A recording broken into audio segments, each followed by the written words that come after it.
পিতায়ের ঘরে মালা পরিয়ে দেব বলে অগ্রসর হয়েছিলাম। এই মালার দেখে কেন কেন নারাজ হয়েছিস লাখাই? আজ আমার কনিষ্ঠ পুত্র শ্রীমান দুর্লভ লক্ষ্মীন্দরের শুভ পরিণয়, আত্মীয় স্বজনে পরিপূর্ণ রাজপ্রাসাদ, চারিদিকে বেজে উঠেছে সানাইয়ের ধ্বনি।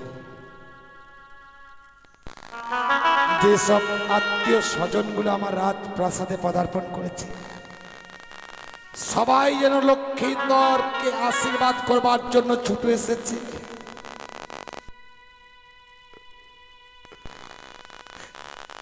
দেখতে দেখতে যেন সে আমার ছয়টি পুত্রের কথা মনে পড়েছে। এর পূর্বে যখন আমি আমার 6 সন্তানে বিবাহ দিয়েছিলাম, আত্মীয় স্বজনের পরিপূর্ণ রাজপ্রাসাদ, সবাই যেন আমার 6 সন্তানকে আশীর্বাদ করিয়েছিল। আজ সেই কনিষ্ঠ পুত্র শ্রীমান দুর্লভ লক্ষ্মীন্দর আমার আত্মীয় স্বজন সবাই ছুটে এসেছে। দেখতে দেখতে লগ্ন ঘনিয়ে আসছে। কখন বরযাত্রী আমি চম্পকনগর পরিত্যাগ করে সেই উজনিতে গমন করব। আমি বৈবাহিক মহাশয়কে কথা দিয়ে এসেছিলাম আগামী গোধূলি লগ্নের শুভ পরিণয়, কিন্তু দেখতে দেখতে লগ্ন ঘনিয়ে এসেছে। যদি যত সময় সেই স্থানে পৌঁছতে না পারি যেন লগ্ন বহিয়ে যাবে।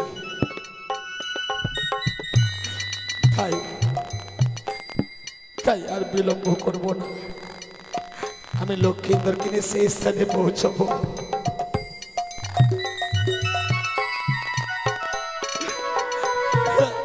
রাজপ্রাসাদের চতুর্পাশে যখন ঘুরিয়ে ঘুরিয়ে দেখলাম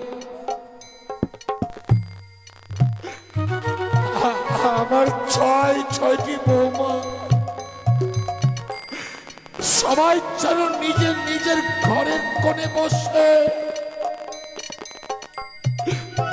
ওরা সবাই শাড়ির আঁচলে মুখ লুকিয়ে কাটছে। আমি কি জিজ্ঞাসা করলাম, বৌমা তোমরা কাঁদছো কেন? আজ আমার কনিষ্ঠ পুত্র শ্রীমান দুর্লভ লক্ষ্মীন্দরের শুভ পরিণয়, তোমরা সবাই মিলে আনন্দ করো।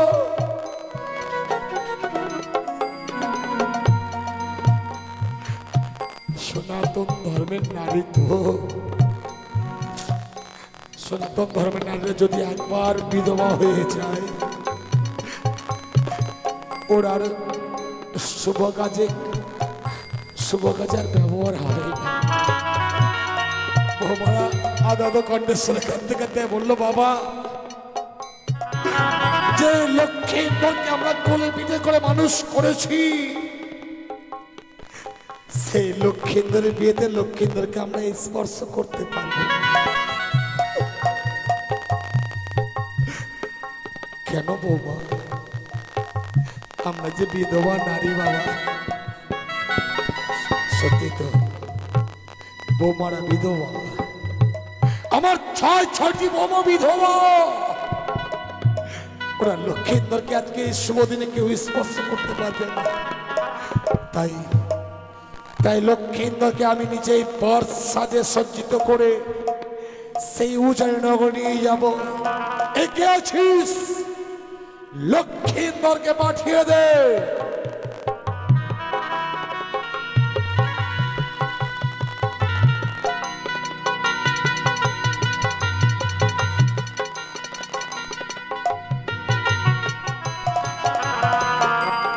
প্রণাম হে পিতা গো।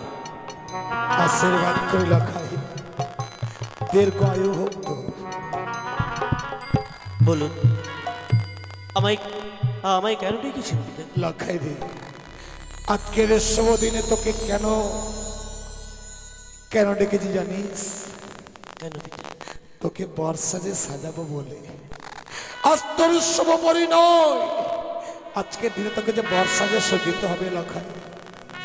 বেশ পিতা, আপনার মনের মতন করে আমায় সাজিয়ে দিন পিতা। লখাই রে, তোর মুখস্থিতি বাণী শ্রবণ করে আজ আমি ধন্য রে লখাই। পিতার মনো আশা পূর্ণ করতে তুই তোর পিতাকে বলছিস যেন তোর পিতার মনো আশাকে পূর্ণ করবি। কিন্তু জানিস লখাই, তুই যদি চিত্ত গতিতে দাঁড়াতে পারিস তবেই আমি তোকে বর্ষাতে সাজাতে পারবো রে। বেশ পিতা, আপনার সম্মুখীতে আমি যেন চিত্তগতিতে দাঁড়াচ্ছি। বেশ, আমি নিজ হস্তে তোকে বর্ষাতে সজ্জিত করব। ওই নামক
আমার মস্তকে যত স্বর্ণ মুকুটখানা আমি পরিধান করতে পারবো না। কেন?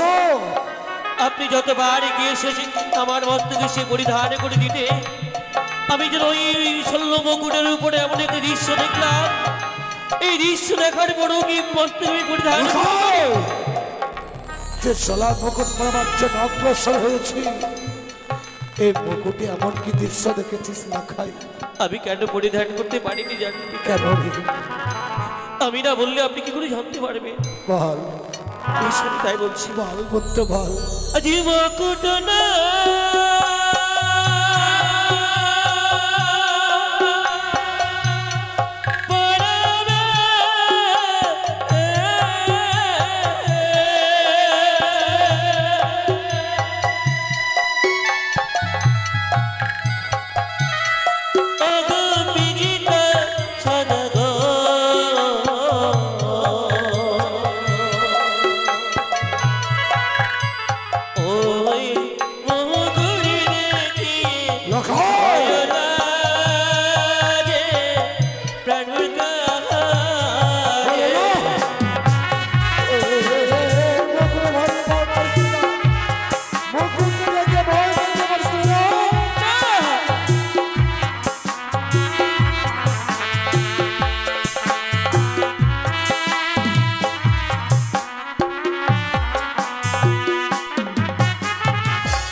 এই মুকুটটা পরে দিয়ে এখন আমি তোর সম্মুখে গিয়ে দাঁড়াচ্ছি।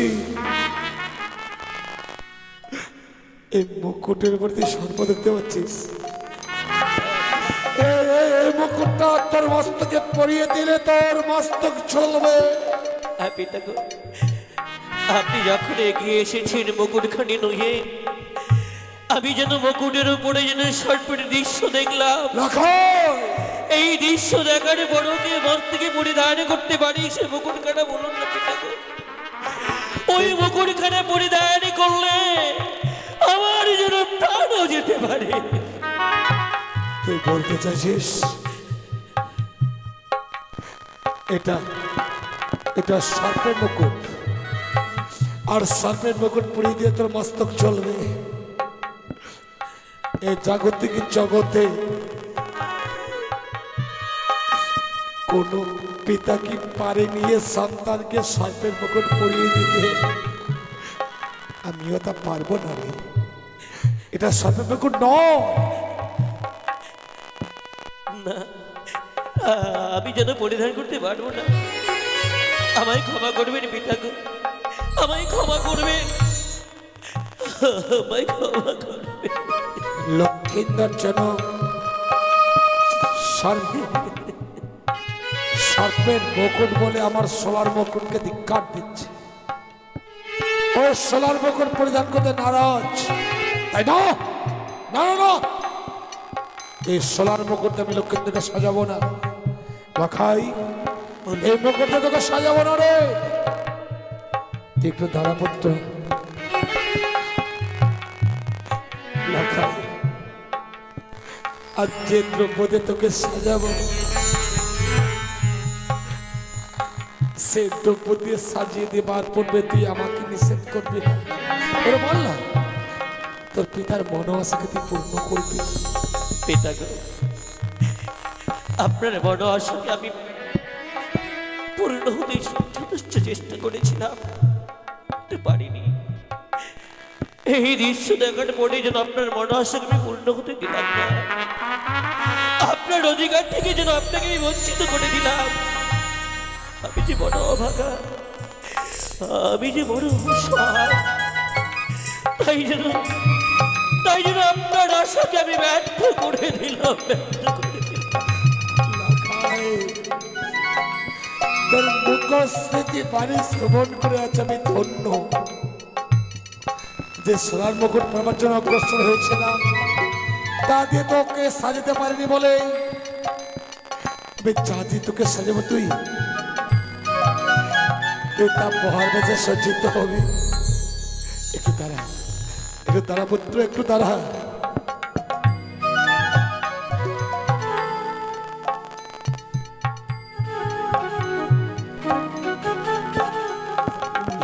জানিস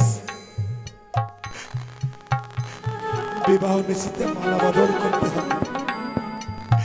এই যে জাগতিক জগতের নিয়ম, সনাতন ধর্মের নিয়ম। আর আজ তুই মালা বদল করবি বলে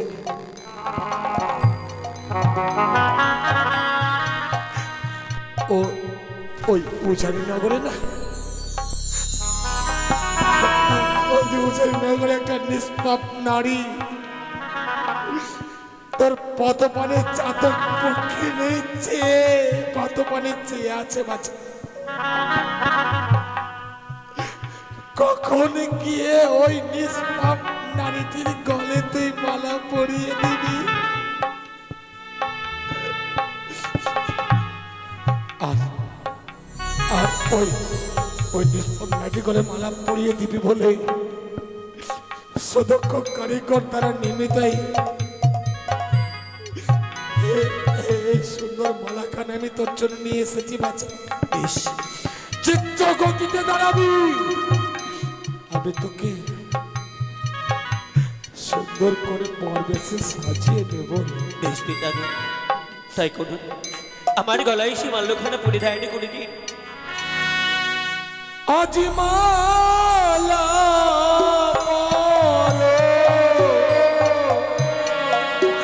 পরবা লখা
পিতায়ের ঘরে মালা পরিয়ে দেব বলে অগ্রসর হয়েছিলাম।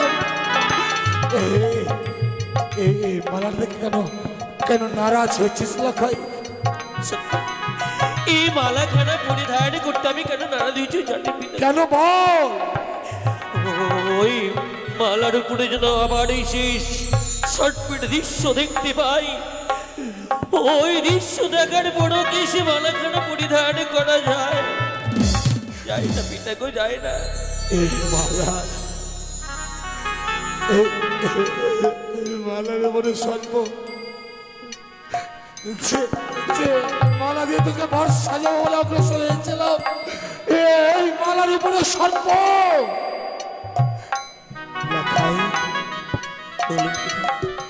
যখন তোকে বর সাজে সজ্জিত করবো বলে অগ্রসর হয়েছি, কেন সর্প দেখতে পাচ্ছিস না? জানিস কেন পিতা? তুই জানিস নে পুত্র, ওই চ্যাংবুড়ি কানির সঙ্গে রয়েছে মোর বিবাহ। তাই ওই সুজর বেদি চ্যাংবুড়ি কানি আড়াল হইতে তোকে সর্প ভয় দেখাচ্ছে।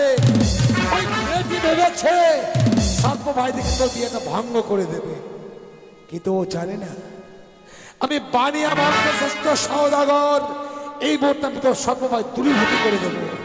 কিন্তু ধরো আমি তোর সর্প ভয় এই মুহূর্তেই দূরীভূত করে দিচ্ছি। চেয়ে দেখলো খাই, এই আমি দিলাম হেমতালের বেরি, তোর মস্তকে দেব মুকুট পড়ি। চেয়ে দেখতে বাচ্চা, এখনো কি বরবেশে সর্প দেখা যাচ্ছে?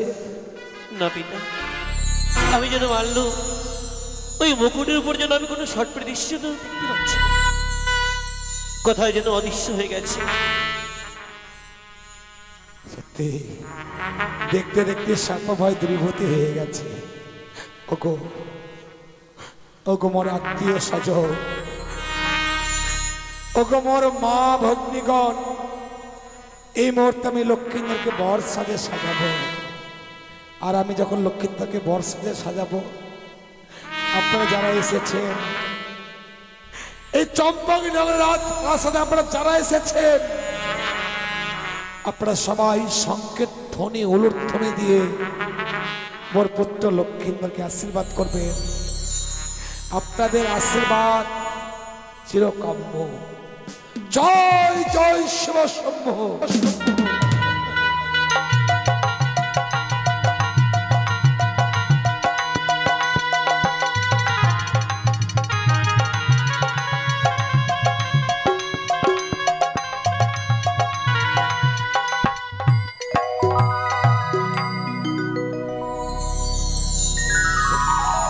লাখাই বলুন পিতা।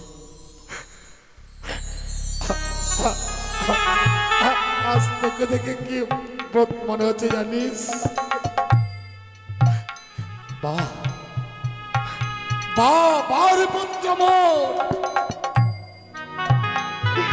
তোকে বার বেশে দেখে যেন মনে হয়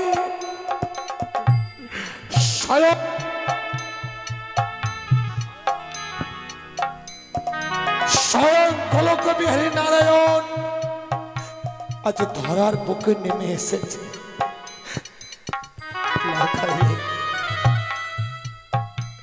তোরে চাঁদ বদনখানা দর্শন করে গর্ব বুকটা যেন মনে ভরে ভরে উঠছে। তবে একটি কথা কি জানিস, তোকে আজ এই বর বেশে দেখেছি, পুত্র মোর লক্ষ্মীন্দর আজ বর বেশে সজ্জিত হয়েছে। কিন্তু একটি কথা বলো পুত্র, আমার কথার অমার্যাত করবি না তো? জাগতিক জগতের বুকে শুভযাত্রা পূর্বে যদি কোনো সন্তান জননের চরণ আশীর্বাদ মস্তকে ধারণ করতে পারে, এই কঠিন পৃথিবীর বুকে এমন কোন শক্তি নেই যে সন্তানের অকল্যাণ নিয়ে আসছে। লখাই বেশ যাব, বিবাহ কার্য অগ্রসর হওয়ার আগে মানকুটে গিয়ে মায়ের চরণধুলি মস্তকে ধারণ করে পুনরায় যেন আপনার নিকটে ফিরে আসবো পিতা। আমি আসি পিতা। লাখাই আয় বাচ্চা,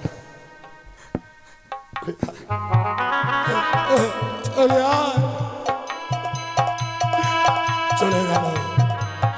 দেখতে দেখতে পুত্র আমার মায়ের কাছে বিদায় নেওয়ার জন্য চলে গেল। লক্ষ্মীন্দর মায়ের কাছ থেকে বিদায় নিয়ে এলে তাকে নিয়ে আমি উজানিনগরে যাত্রা করবো। ওগো ওগো আমার চম্পকনগরের আত্মীয় স্বজন, তোমরা সবাই মিলে আশীর্বাদ করো পুত্র লক্ষ্মীন্দরকে যেন সনকা বিদায় দিতে পারে। আমি যেন লক্ষ্মীন্দরকে নিয়ে সেই উজানিনগরে যাত্রা করতে পারি। জয় শিব শম্ভু, জয় শিব শম্ভু।